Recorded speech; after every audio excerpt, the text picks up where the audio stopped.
श्री वृंदावन बिहारिणी बिहारी जी का ये नित्य रास विलास स्थली, नित्य आनंद वर्धनकारी, जीवन मुक्त महापुरुषों के द्वारा वांछित ये परम रस भूमि श्री वृंदावन धाम है। श्रीपाद प्रबोधानंद जी महाराज कह रहे हैं कि जो श्री वृंदावन का आश्रय ले लेता है,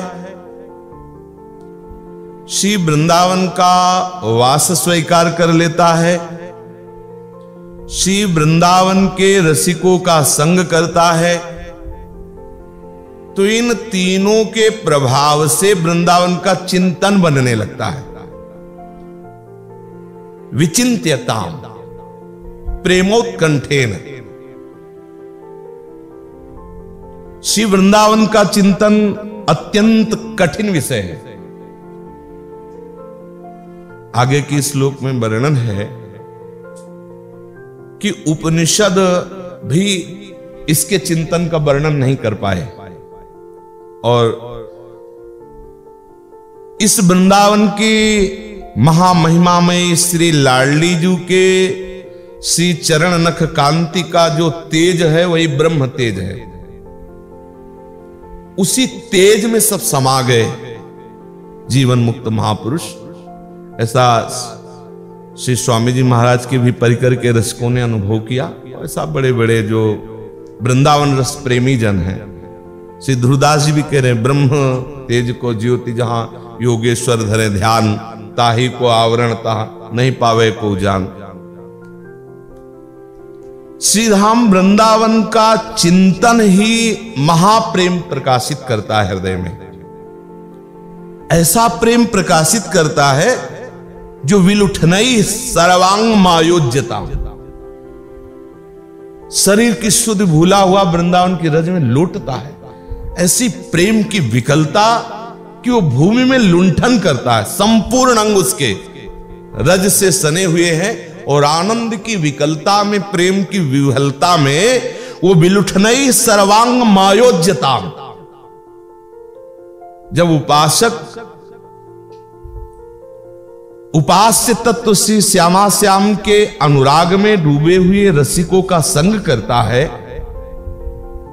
तो उस संग से उसमें वो सामर्थ्य आती है कि वो वृंदावन के अत्यंत लाड़िले श्री युगल सरकार और वृंदावन का समस्त परिकर ये उसके चिंतन में आवे।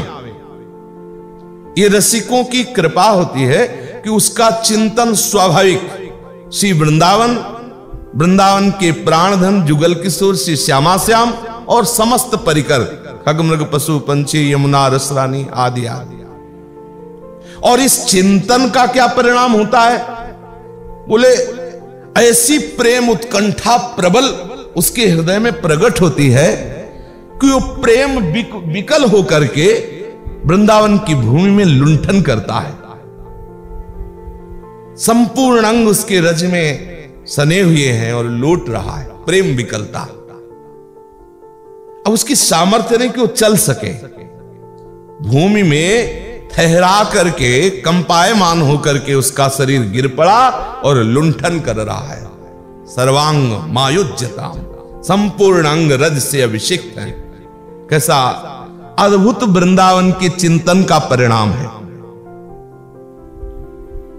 पर इसमें खास बात, इस वृंदावन के चिंतन के द्वारा प्रकट हुए प्रेम विकलता से जो भूमि लुंठन कर रहा है, संपूर्ण अंग रज से सने हुए हैं और वो प्रेम भाव में डूबा हुआ है, ये स्थिति प्राप्त करने के लिए देहस्यास्य समर्पणेन सुदृढ़, यहां मन को समर्पित करने की बात नहीं कर रहे, एक एक चीज समझना है। श्रीपाद प्रबोधानंद जी कह रहे सबसे पहला कार्य आप करो देहस्यास्य समर्पणेन सुदृढ़। आप अपने देह के लिए ये नियम ले लो कि इस ब्रजभूमि से वृंदावन से कभी बाहर नहीं जाएगा। सुदृढ़ देहस्यास्य समर्पणेन, अपने देह को हमने समर्पित कर दिया। कहा? श्री वृंदावन की भूमि को। जैसे एक पतिव्रता पत्नी पति के सामीप्यता, पति के सुख में, पति के आदेश में अपना संपूर्ण जीवन समर्पित कर देती है, ऐसे ही ये हरिवंश रसायन है। वृंदावन क्या है? हा हरि रा राधा वा वृंदावन सा सहचरी, ये हरिवंश रसायन है। हरिवंश रसायन पीवत है, हरिवंश कहे सुख जीवत है। कौन? बोले हरिवंश पतिव्रत है, तिनके सुख संपत्ति दंपति जो जिनके। हरिवंश पतिव्रत।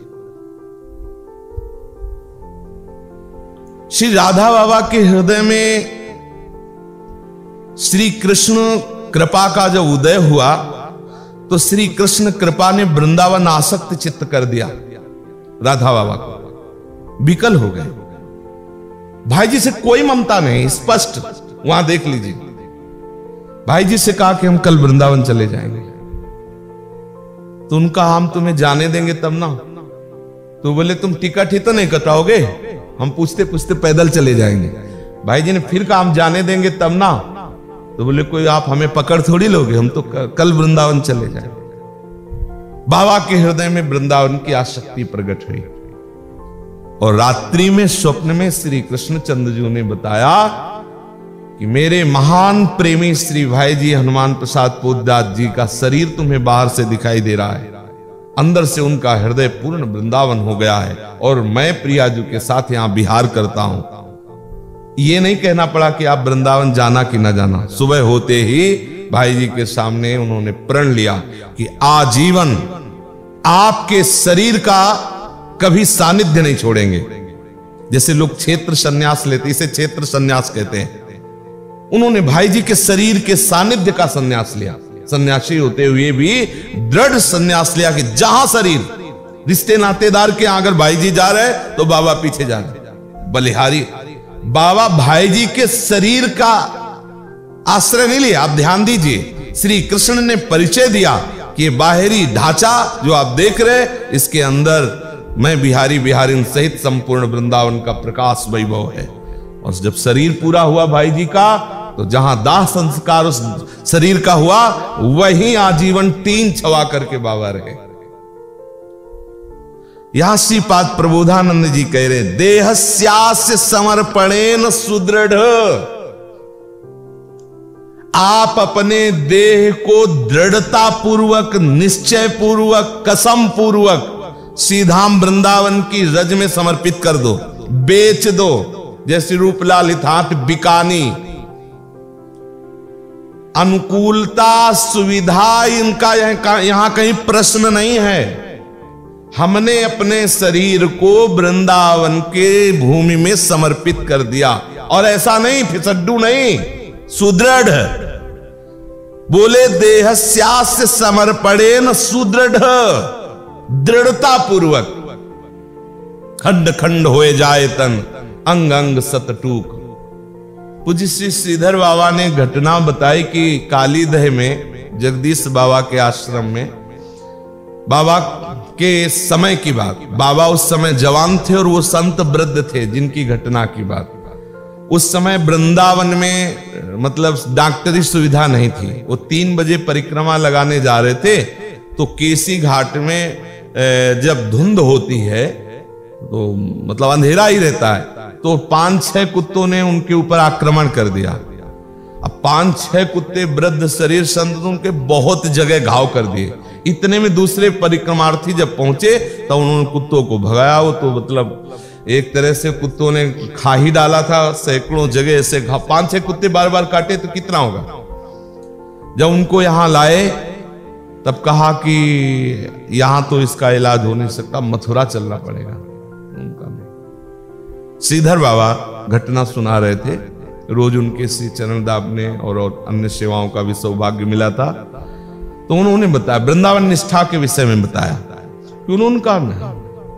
तो उनका बाबा फिर तो कुत्तों ने काटा है, शरीर छूटे। हाँ, हमने तो दे दिया शरीर वृंदावन को। अब ये बात समझ में नहीं आती कि कौन सा प्रारब्ध बकाया रह जाता है। संतों के चरित्रों में बुद्धि काम नहीं करती। जीवन हो गया अखंड वृंदावन वास करते, जीवन हो गया भगवत भजन करते, वयोवृद्ध हैं, 6 कुत्ते से आक्रमण करवाकर उनके शरीर को घायल किया जा रहा है। गिरिराज जी की परिक्रमा देते हुए पूरा जीवन हो गया, वो बोले पैर की हड्डी टूट गई और मतलब हिल भी नहीं सकते। समझ में नहीं आता, हरि तेरी गति लक्ष्य, मतलब कुछ समझ में नहीं आता। घोर अपराधी जुखाम नहीं होता, और कई लाख नाम कीर्तन करने और 22 बाजारों में कोड़ों से खाल, हरि तेरी गति लक्ष्य न पड़े। मतलब इसके निर्णय से बाहर की बातें हरि की होती है। उसी जिसके कृपा करके हृदय में बैठकर वो स्वयं समझा दे तो समझ जाए, नहीं हरि तेरी गति लक्ष्य न पड़े। कहूं बिजौरो न बेली, हरि को ऐसो ही सब बड़ा विचित्र खेल है। बाबा ने कहा कि जो हमारे शरीर में घाव हुए हैं, दर्द हो रहा है, पीड़ा हो रहा है, हमें कोई परेशानी नहीं। और उनका इतने से ही नहीं, इसका जहर चढ़ेगा, मर जाओगे। तो बोले हमने तो अपने शरीर को वृंदावन को दे दिया है। नहीं कुछ नहीं। बाबा ने कहा रोज रज लगाते, और फिर कई वृंदावन के धनी मानी लोग औषधि, कुछ नहीं हुआ, सब धीरे धीरे घाव भर गए, धीरे धीरे सब ठीक हो गए।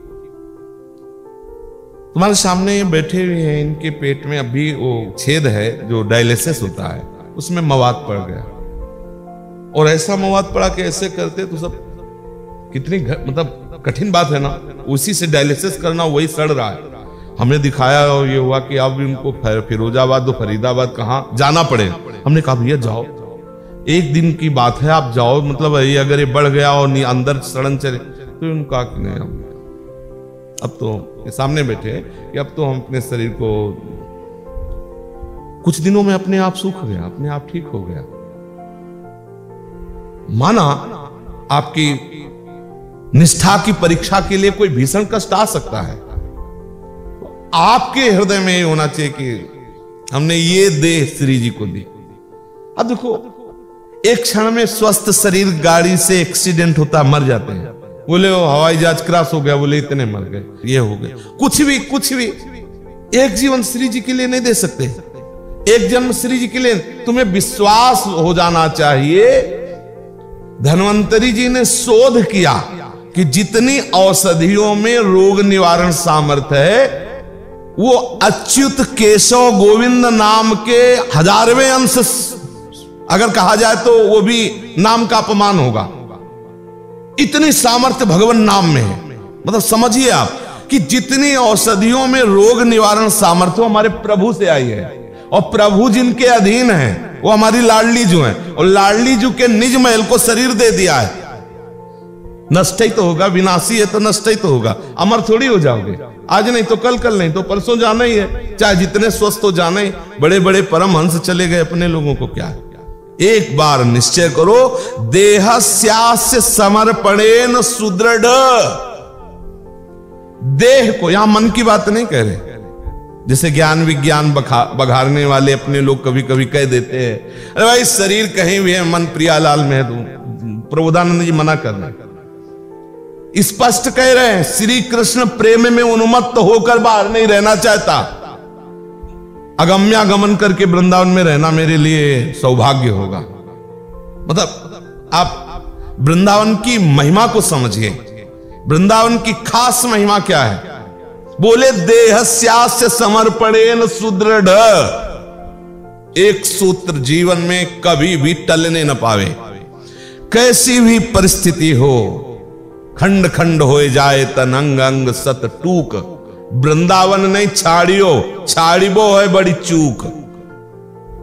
नहीं सो माता पिता ने मित्र पुत्र को नाहि, वृंदावन के बसत ही जो अंतर करे माए। वृंदावन के वास में के जो भी व्यवधान पैदा कर दे, हम शरीर को श्री वृंदावन में ऐसे समर्पित करें। अब धैर्यपूर्वक विचार कीजिए, यदि ऐसे वृंदावन को आपने अपने शरीर को समर्पित कर दिया है, तो फिर कौन सी ऐसी बात है जो आपको प्राप्त नहीं हो जाएगी? कौन सी ऐसी बात? आपको जो चाहिए आपको प्राप्त हो जाए।